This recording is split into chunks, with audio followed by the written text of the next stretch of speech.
What's going on, YouTube? It's your boy, Cam ATL, and welcome back to another video with your boy.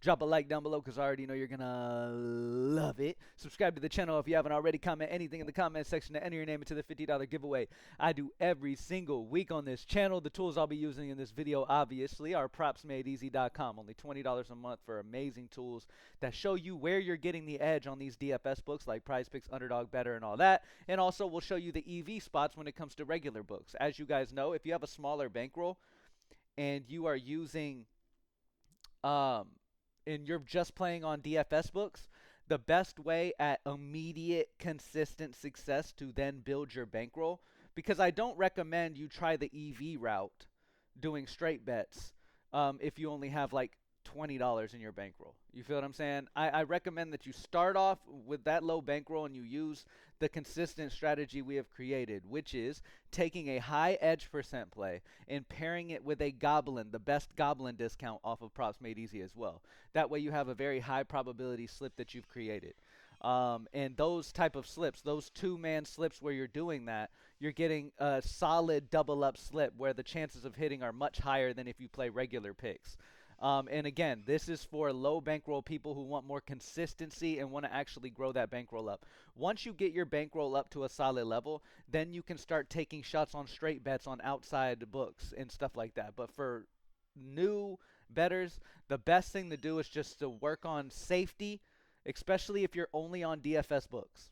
Okay, especially if you have a low bankroll and you're only on DFS books where you have to pair up plays together.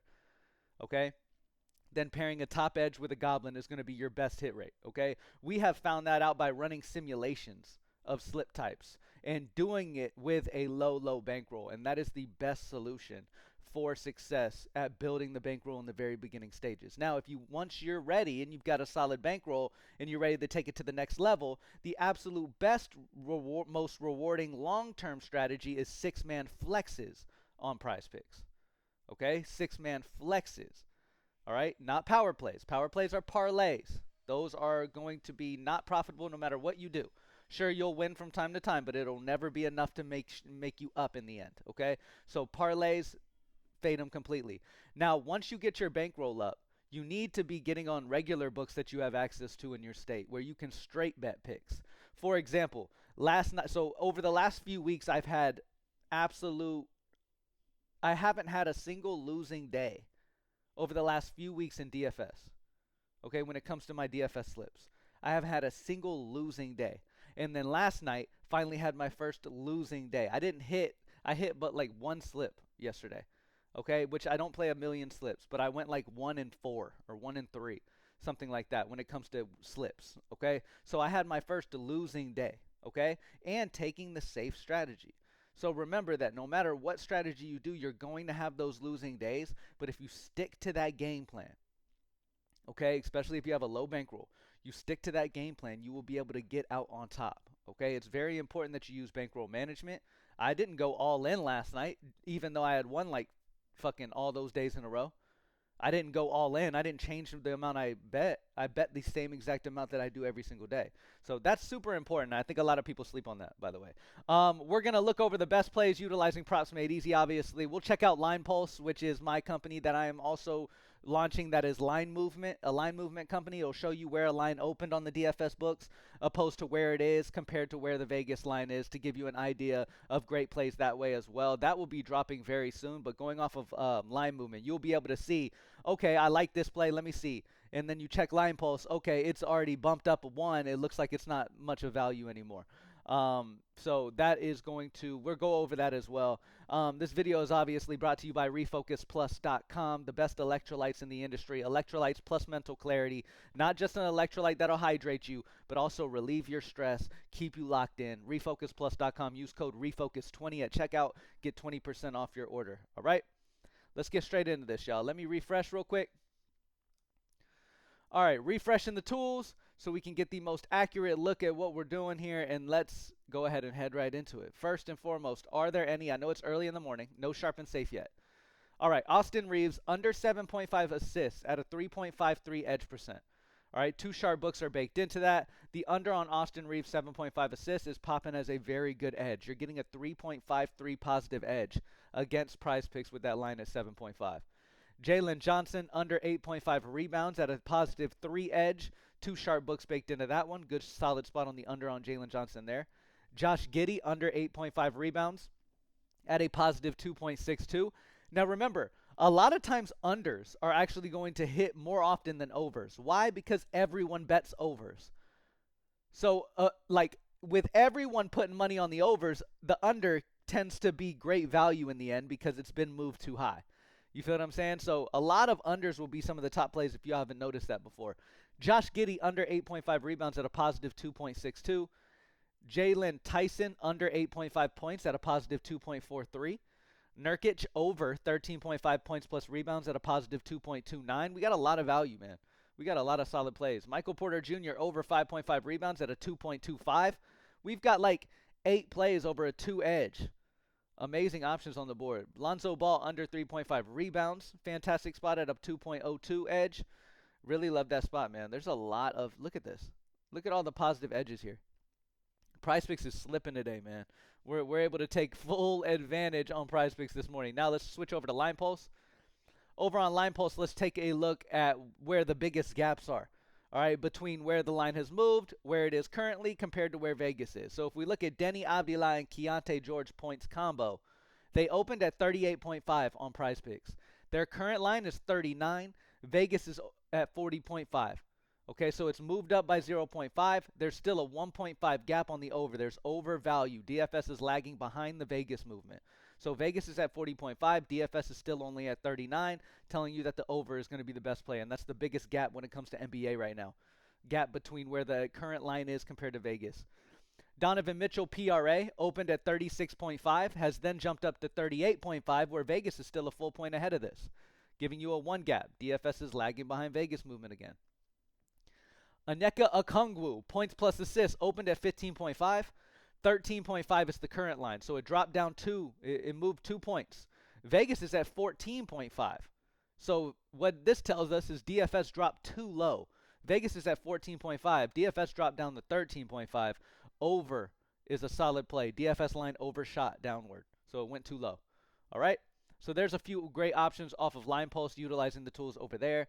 Let's take a look at the NBA Demons and Goblins, see what the best options are to pair on NBA today. The best demon is Cameron Johnson's over 16.5 points and rebounds. This line he has cleared in over 83% of the last entire season. Okay? Let's go to Goblins. Taylor Hendricks over 2.5 rebounds. He has a 100% season hit rate. Keep in mind that the sample is not gigantic. It's only, 6 games? Cameron Johnson over 14.5 PRA has hit in over 95% of the last season. It's very important that you use big samples. You try to pay attention and make sure you're taking a big sample. Sure, if a guy's got a 100% hit rate in 5 games, that's cool and all. But when a guy has a 95% hit rate over the span of like 25 games, that's a much different situation and much more solid data. 95% hit rate, averaging 27.5 PRA per game. Cameron Johnson over 14.5 PRA. So not only does he have the 95% season hit rate over the last season, but we know that the line is already heavily favored or discounted for the over 14.5 PRA because it's a Goblin in general. So we know that Vegas makes it a great value here. It's a great value compared to Vegas, as well as having the 95% season hit rate. Great pairing, great play to pair up with whatever you want to go with for NBA right now. As of right now, the best options for NBA, if I go back and check it out, it's going to be the Austin Reeves over 34.5 points plus rebounds, popped in at a 3.65. At a positive 3.65. Again, though, these early plays only have one sharp. Some of them only have one sharp book. If you want to be patient and wait for the 3 sharp books plays to start popping in, you absolutely can.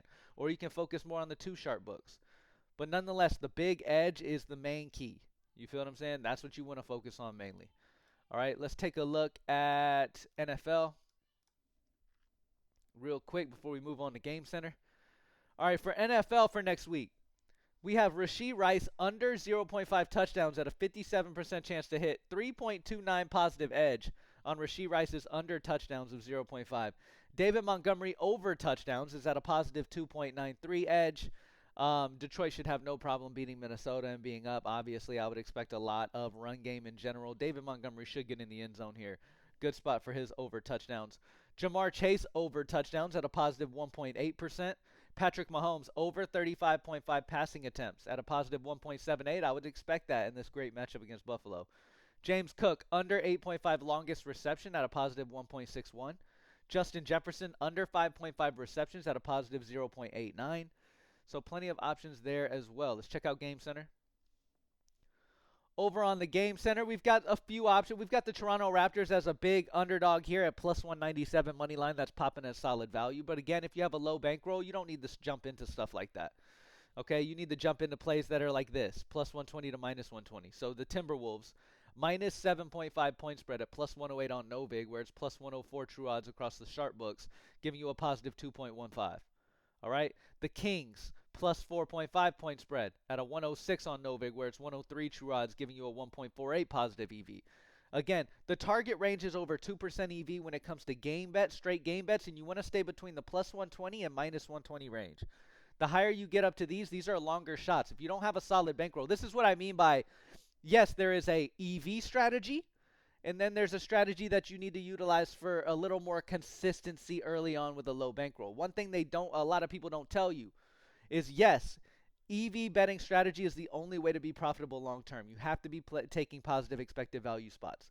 But positive expected value strategy is a long-term strategy. If your bankroll isn't at a solid spot to where you can deal with losses, the EV strategy doesn't work for you because you don't have the bankroll to sustain the longevity that you have to see the EV success.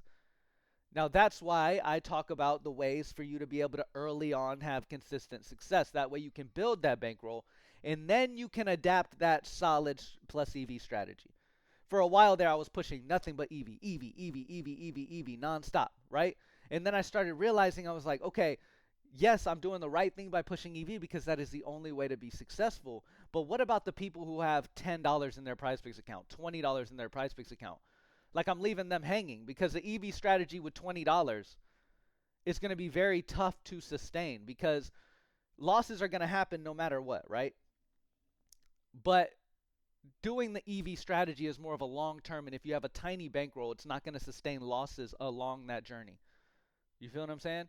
So you need to get your bankroll up before you really start locking into that.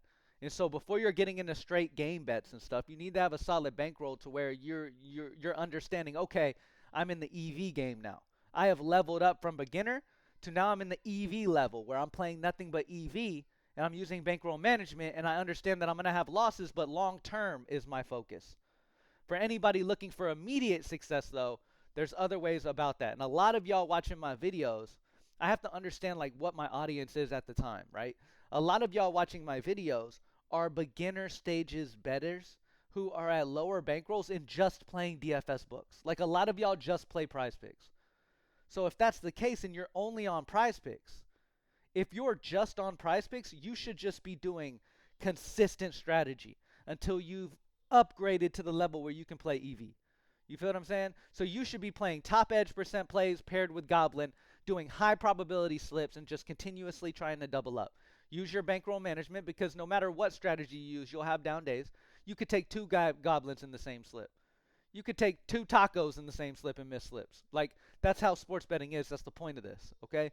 But at the end of the day, there are strategies that can make you much more consistently successful, and that is top edge percent off props made easy, top Goblin off props made easy, okay?